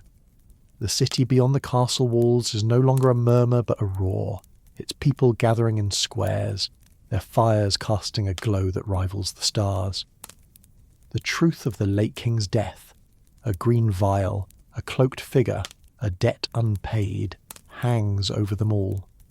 A shadow that grows darker with each step Machiavelli takes. The Queen summoned him at the hour of the wolf, when the castle was still and the air heavy with the scent of rain and rosemary. Her private chamber was a fortress of solitude, its walls lined with tapestries depicting storms and shipwrecks, their threads fraying like the kingdom itself. A single candelabrum burned on a table, its flames casting shadows that danced across maps and letters scattered like fallen leaves. She stood by a window, her gown a deep violet that shimmered like the sky before a tempest, her fingers twisting a sapphire ring that caught the light like a frozen tear. Her eyes, once fierce, were haunted now, as if the crown she wore pressed not just on her brow, but on her soul. "Niccolo," she said, her voice soft but edged with steel, "your trap has torn the court apart, but the truth remains a ghost. Varenne is gone, Elspeth denies all, and Alaric watches me like a hawk. The city gathers at my gates, their voices a tide I cannot hold back. What have you found?" Machiavelli stood at a careful distance, his hands clasped behind his back, his face a mask of calm. "The letter points to Varenne, Majesty, but he did not act alone. I have found a name, a merchant in the city, one Tommaso, who carried messages between Varenne and someone in your court. He speaks of a meeting the night your father died, in the old tower by the river. Someone was there, cloaked, with a vial in hand." Her hand stilled on the ring, her eyes narrowing. "A vial," she murmured, her voice barely above a whisper, "like the one Anna saw in my chambers. Do they think I poisoned him, Niccolo? My own father?" He stepped closer, his boots soft on the woven rug. "They think what fear tells them, Majesty. But fear can be turned. Let me find this Tommaso. Let me hear his story.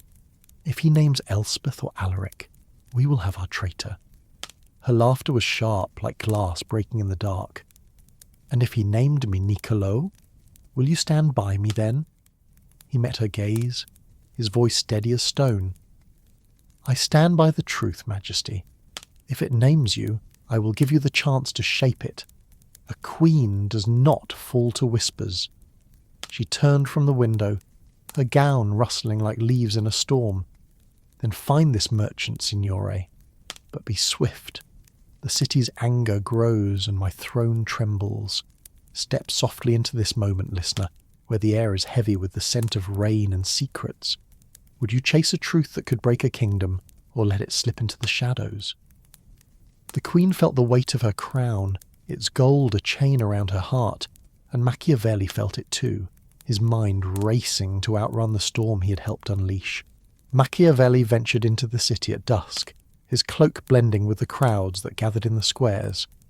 The air was thick with the smoke of makeshift fires, the scent of rebellion sharp as a blade. The market was a skeleton of its daytime bustle, its stalls empty save for the occasional pile of bruised fruit, the ground slick with mud and desperation.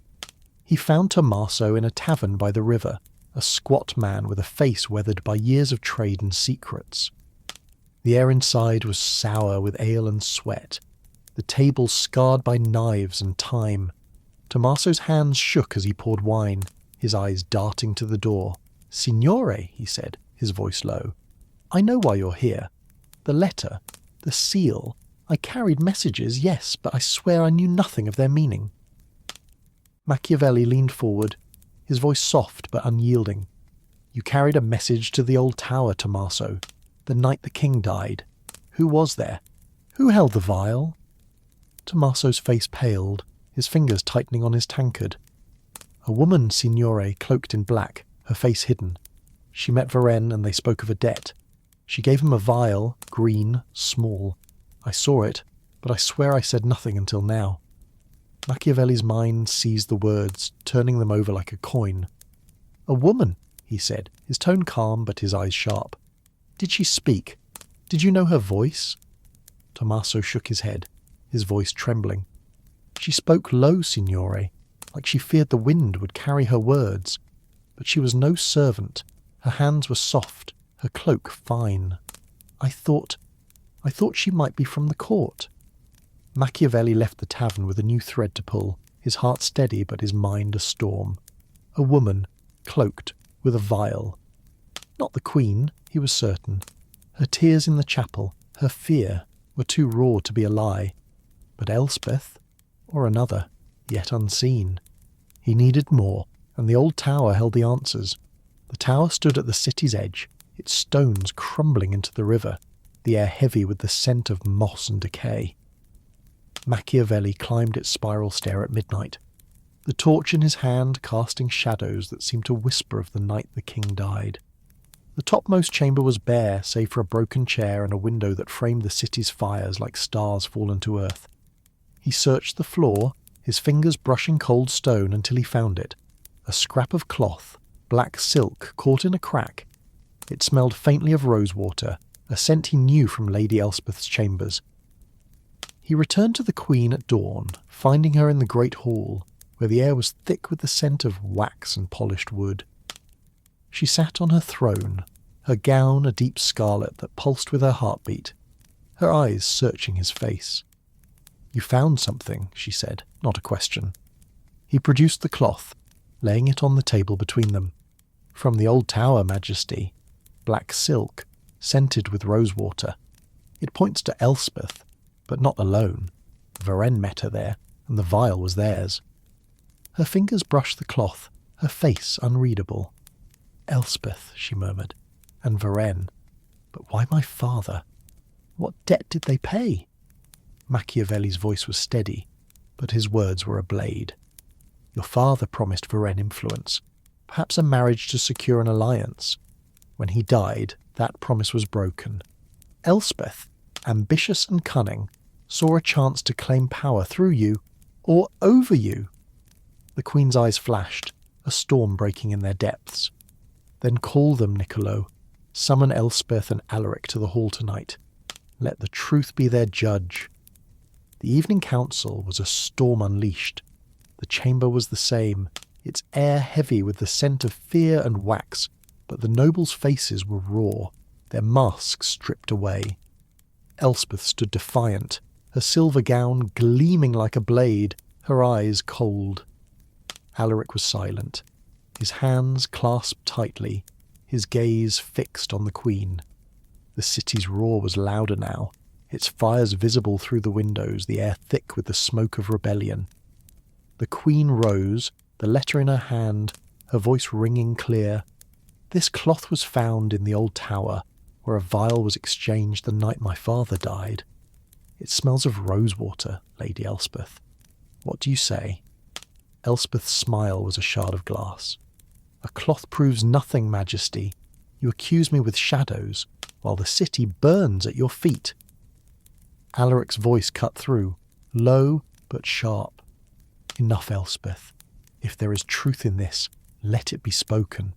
The kingdom cannot stand on lies." Machiavelli watched, his mind a map of their fears. The trap was closing, but the city's anger was a tide that could drown them all. He leaned toward the Queen, his voice a whisper. "They break, Majesty. Press harder, and the truth will spill." The Queen nodded, her eyes burning with a fire that could consume them all. "Speak, Elspeth," she said, "or let the city judge you." The room held its breath, the air thick with the scent of wax and rebellion. The game of power wove on, its threads tightening around a court on the edge of ruin. Step softly into this moment, listener, where the night holds its secrets close. Would you speak the truth, or let it burn with the city? The Queen and Machiavelli stood at the heart of the storm, their alliance a fragile shield against a tide that could sweep them away. The city quakes under a sky bruised with clouds, its streets alive with the restless hum of a storm about to break. The river snakes through the capital, its waters dark and heavy, carrying the scent of silt and the acrid bite of smoke from fires that flare in the squares below.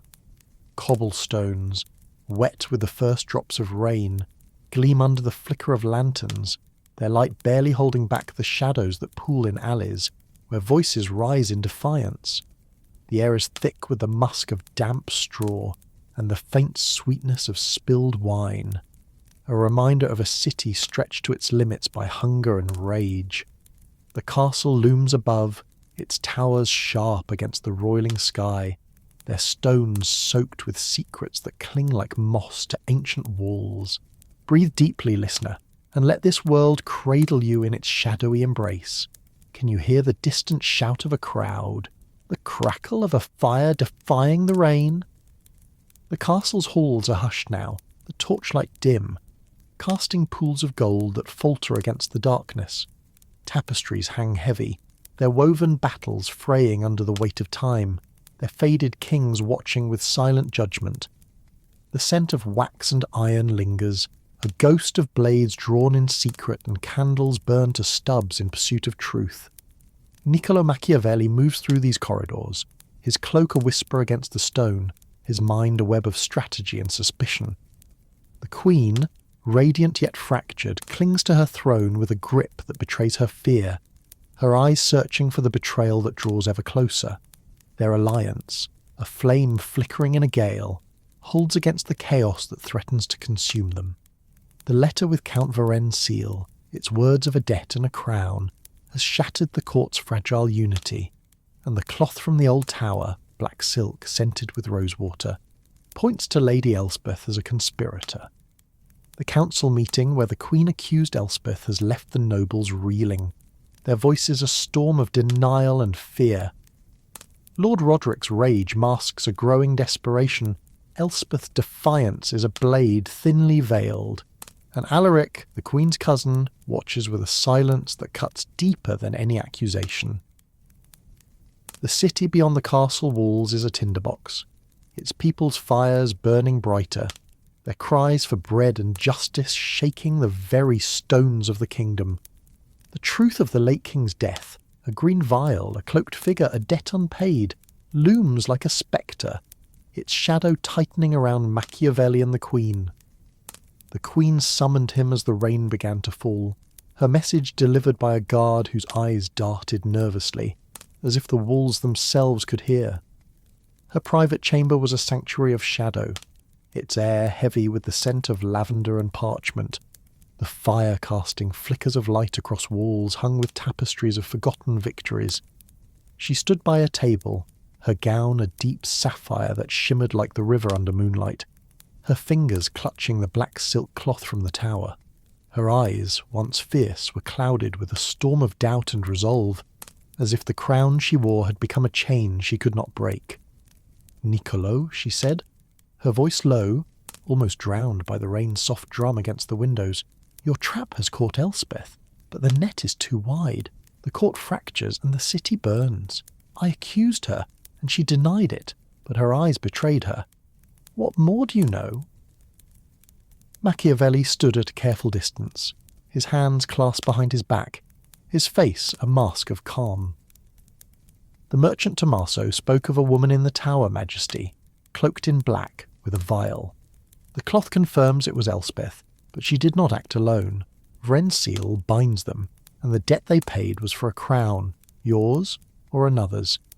There is more to find, but the city's unrest presses us. We must act before the gates fall. Her hand tightened on the cloth, her knuckles white. "And Alaric?" "He watches me like a wolf, Niccolo. Does he know of this debt? Or does he seek my throne for himself?" Machiavelli's eyes narrowed, his voice steady as stone. "Alaric's silence is his weapon, Majesty. He waits, but for what, I cannot yet say. Let me speak to him alone, away from the court. A private meeting where truth may slip through his guard." Her laughter was soft, tinged with bitterness, like wine soured by time. "You think to charm a wolf, signor? Be careful, he may bite, but do it. And Elspeth, what of her?" "Confront her again," he replied, stepping closer, his boots whispering on the rug. "Call a private audience, just you and her with guards at the door. Show her the cloth, the letter, and watch her break. The truth will spill, or her lies will betray her." The Queen turned to the window, her silhouette sharp against the rain-streaked glass. "And if the truth points to me, Niccolo? If the court believes I killed my father?" "Then we will rewrite it," he said, his voice a vow he was not sure he could keep. "A queen does not fall to the shadows. Breathe deeply, listener, and let this moment settle around you like mist. Would you face the truth in such a storm, or let it hide in the rain?" The Queen felt the weight of her crown, its gold afire in her veins, and Machiavelli felt it too, his mind racing to outpace the chaos that threatened to engulf them. Machiavelli sought Alaric in the castle's armoury, where the air was thick with the scent of oiled steel and leather, the walls lined with swords that gleamed like the ambitions of those who wielded them. Alaric stood alone, his fingers tracing the edge of a blade, his plain grey tunic a stark contrast to the court's opulence. His eyes, when they met Machiavelli's, were cold, but a flicker of something, fear perhaps, or hunger, betrayed him. "Signore Machiavelli," Alaric said, his voice low, "you stir the court like a storm, but storms drown as many as they save. What do you want with me?" Machiavelli stepped closer, his voice soft but unyielding. "The truth, my lord. The letter speaks of a debt, the cloth of a meeting in the tower. You watch the Queen like a man who knows more than he says. Speak and let us end this dance." Alaric's hand stilled on the blade, his eyes narrowing. "You think I'm a traitor, signore. I am her blood, her kin. I want only what is best for the kingdom." "Then tell me of Varenne," Machiavelli pressed, his tone calm but sharp. "You met him before he fled. What did he offer you?" Alaric's face tightened, a crack in his mask. "He offered nothing I wanted. He spoke of alliances, of power beyond these walls. But I am no fool, signore. I know a snake when I see one." Machiavelli watched him, his mind a ledger of half-truths. Alaric was hiding something, but the blade in his hand was not the only danger. He left the armoury with a new thread to pull, his heart steady but his mind a storm. The Queen's audience with Lady Elspeth was a duel of words, held in a small chamber where the air was heavy with the scent of roses and wax. The walls were bare, save for a single tapestry depicting a hunt, its wolves circling a stag with eyes like Elspeth's own. The Queen sat at a table, the cloth and letter before her, her gown a deep green that shimmered like a forest in moonlight. Elspeth stood, her silver gown gleaming, her smile a blade thinly veiled. "Lady Elspeth," the Queen began, her voice clear and cold, "this cloth was found in the tower, scented with your rosewater. The letter bears Varenne's seal, speaking of a debt and a crown. What did you plan that night?" Elspeth's smile did not waver, but her eyes flickered with panic. "You accuse me with scraps, Majesty. A cloth is no proof, and a letter could be forged. Why would I plot against you?" The Queen leaned forward, her eyes burning. "Because you hunger for power, Elspeth. You met Varenne in the tower, gave him a vial.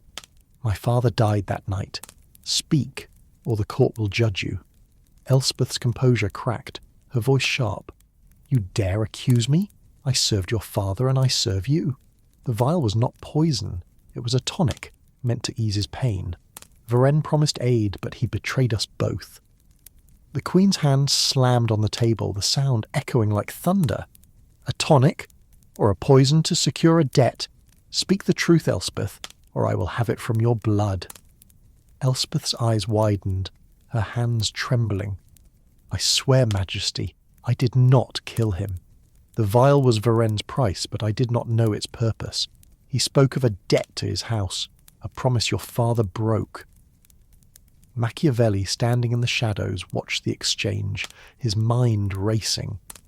Elspeth's words held a kernel of truth, but they were laced with lies. He stepped forward, his voice low. "And who else knew of this debt, my lady? Alaric, perhaps?" Elspeth's face paled, her voice a whisper. "Ask him yourself, signore. He was closer to Varenne than I. Breathe deeply, listener, and let this moment wrap around you like a shadow. Would you trust a truth spoken in fear, or seek another in the storm?" The Queen felt the weight of Elspeth's words, her heart a drumbeat in the silence, and Machiavelli felt it too, his mind spinning a web that could catch them all. The city's rebellion grew louder, its fires burning through the night, the air thick with the scent of smoke and rage. Machiavelli slipped into the streets, his cloak blending with the crowd, his ears catching the cries of a people pushed too far. They spoke of the Queen's cruelty, of Zrina, of nobles who feasted while they starved, of a king whose death had broken the kingdom's heart. He heard Alaric's name too, whispered as a saviour by some, a traitor by others.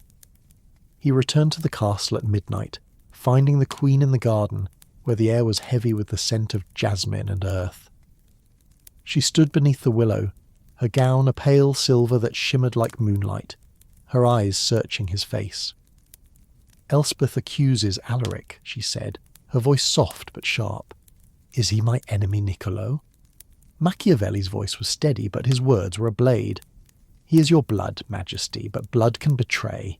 Let me confront him one last time, and prepare the court. The city will not wait." She nodded, her eyes burning with a fire that could consume them both. "Do it, Niccolo. But know this. If the truth destroys me, it will destroy you too." The garden was silent, save for the rustle of leaves and the distant roar of the city. The game of power wove on, its threads tightening around a kingdom on the edge of ruin. Let this moment linger, listener, its shadows soft as a dream. Would you face the storm with a crown, or slip into the night with a secret? The Queen and Machiavelli stood at the heart of the chaos, their alliance a fragile shield against a tide that could drown them both. The city shudders under a sky torn by lightning, its streets pulsing with the raw fury of a storm unleashed. The river churns through the capital, its waters dark and restless, carrying the scent of mud and the acrid sting of smoke from fires that blaze defiantly through the night. Cobblestones, slick with rain, reflect the angry glow of torches raised by crowds whose voices thunder with demands for bread and justice, their cries shaking the air like the toll of a broken bell. The air is thick with the musk of wet earth and the bitter reek of burning pitch, a testament to a city pushed beyond its breaking point. The castle stands as a battered sentinel, its towers piercing the storm, their stones slick with rain and heavy with secrets that cling like shadows to the walls. Let this world draw you in, listener, its whispers soft as a dream on the edge of waking. Can you hear the roar of the crowd, the crackle of flames defying the rain? The castle's halls are colder now, the torchlight faint, casting shadows that seem to weave their own conspiracies. Tapestries sag under the weight of time, their woven kings and queens watching with eyes that judge the living. The scent of wax and steel lingers, a ghost of blades drawn in haste and candles burned to nothing in pursuit of truth. Niccolo Machiavelli moves through these corridors, his cloak a murmur against the stone, his mind a labyrinth of strategy and doubt. The Queen, radiant yet fractured, clings to her throne with a grip that betrays her fear, her eyes searching for the betrayal that now batters the castle gates. Their alliance, a thread stretched to breaking, holds against the chaos that threatens to consume them. The letter with Count Varennes' seal, the black silk cloth scented with rosewater, and Lady Elspeth's trembling denial have shattered the court, leaving only suspicion and fear. Elspeth's accusation against Alaric, the Queen's cousin, has deepened the rift, his silence a blade sharper than any word. Lord Roderick's loyalty lies in ruins, his rage a fire that burns only himself. The city's rebellion has reached the gates, its fires casting a glow that rivals the storm's lightning. The truth of the late king's death, a green vial, a cloaked figure, a debt unpaid, looms like a spectre, its edges sharpening with every clue Machiavelli uncovers. The merchant Tommaso's words, a woman's voice like the Queen's but colder, hint at a hidden player, a shadow that threatens to unravel everything. Machiavelli sought the truth in the castle's underbelly, where the air was damp and sour with the sweat of fear. He returned to the old tower by the river, its stones crumbling into the water, the air heavy with moss and decay. The storm raged outside, its lightning illuminating a chamber where the past clung like damp to the walls. He searched the floor, his fingers brushing cold stone, until he found a glint of green, a shard of glass, its edges sharp, its surface etched with a faint crest matching Varennes' seal.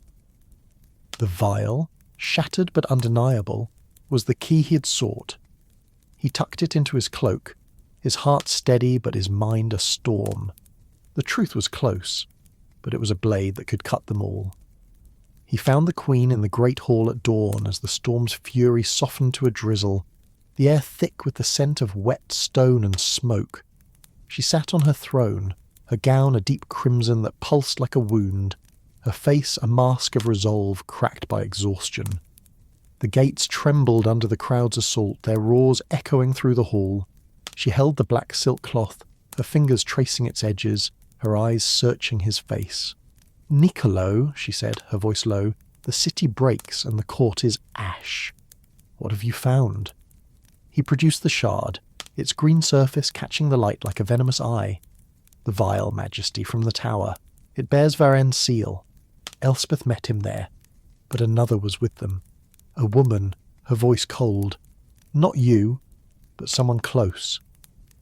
Her eyes widened, a flicker of fear breaking through her mask. "Not me," she whispered, her voice trembling. "Then who, Niccolo? Who killed my father?" Before he could answer, the doors burst open, and Alaric strode in, his grey tunic soaked with rain, his eyes burning with a fire that matched the city's. "Enough, Majesty," he shouted, his voice cutting through the hall. "The gates are falling, and you chase shadows. Elspeth is guilty, but so is another. Lady Beatrice, your own lady-in-waiting. She was Varenne's pawn, not I." The Queen's face paled, her hand tightening on the throne. Beatrice, her shadow since childhood, always at her side, her voice soft but cold. Machiavelli's mind raced, the pieces falling into place, the vial in the Queen's chambers placed to frame her, the voice Tommaso heard, colder than the Queen's, the debt Varenne sought to claim. Beatrice, hidden in plain sight, had woven the plot with Elspeth and Varenne, a betrayal deeper than any other. The Queen rose, her voice a blade. "Summon Beatrice. Now." The confrontation was swift, held in a small chamber where the air was heavy with the scent of wax and fear. Beatrice entered, her plain gown a stark contrast to the court's opulence, her face pale but composed. The Queen stood, the shard and cloth before her, her eyes burning. "Beatrice," she said, her voice steady but sharp, "you stood by me, yet you met Varenne in the tower. You gave him the vial that killed my father. Why?" Beatrice's composure cracked, her hands trembling. "I had no choice, Majesty," she whispered, her voice cold as the river. "Your father promised Varenne my hand, a tie to his house. When he broke that promise, Varenne demanded payment, a vial, a poison, to secure the crown for another. I did it to survive." The Queen's hand slammed the table, the sound echoing like thunder. "You betrayed me to survive. You framed me, Beatrice, and let the court believe I killed him." Machiavelli stepped forward, his voice calm but unyielding. "And Elspeth? She was your ally, but you let her take the blame." Beatrice's eyes darted to the door, but guards blocked her path. "Elspeth was a fool," she spat. "She thought she could control Varenne, but he used us both. The vial was his, the debt his. I only did what I was told." The Queen's eyes filled with tears, but her voice was steel. "You took my father, Beatrice, and you would have taken my throne." Before Beatrice could reply, the castle shook, the crash of the gates breaking under the crowd's assault. The air was thick with the scent of smoke and steel, the roar of the city drowning the chamber's silence. Machiavelli leaned toward the Queen, his voice urgent. "Majesty, the city is here. We must act now." The Queen nodded, her face hardening. "Take Beatrice to the cells. Elspeth too. Alaric, you will answer for your silence later. But first, we face the city." The Queen stepped onto the castle balcony, the air heavy with rain and rebellion, the city's fires casting a glow that rivaled the dawn. The crowd below roared, their torches raised, their voices a tide of anger.